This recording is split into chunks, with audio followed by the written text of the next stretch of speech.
দেশে জন্মহার আশঙ্কাজনকভাবে কমে যাওয়ায় এক অভূতপূর্ব উদ্যোগ নিয়েছে দক্ষিণ পূর্ব এশিয়ার দেশ সিঙ্গাপুর। তরুণ দম্পতিদের সন্তান নিতে উদ্বুদ্ধ করতে প্রতিটি শিশুর 17 বছর বয়স পর্যন্ত বেড়ে ওঠার জন্য প্রায় 70,000 সিঙ্গাপুরি ডলার, যা বাংলাদেশি টাকায় প্রায় 60 লাখ টাকা দেওয়ার ঐতিহাসিক সিদ্ধান্ত নিয়েছে দেশটির সরকার।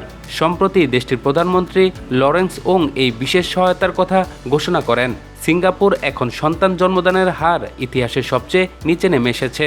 এই সংকট কাটাতে সরকার শিশুদের জন্য বড় ধরনের আর্থিক প্যাকেজ চালু করল।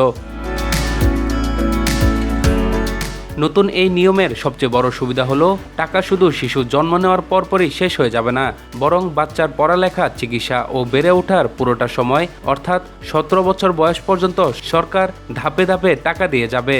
নতুন এই নিয়মে একটি শিশু জন্মালেই অভিভাবকেরা এককালীন নগদ $10,000 এবং তার অ্যাকাউন্টে $5,000 পাবেন।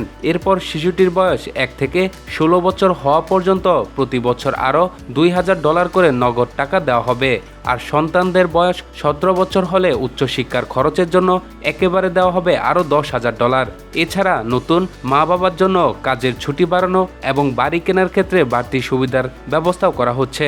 সিঙ্গাপুরে খরচ বেশি হওয়ায় এবং কর্মক্ষেত্রের ব্যস্ততায় অনেকেই সন্তান নিতে ভয় পান।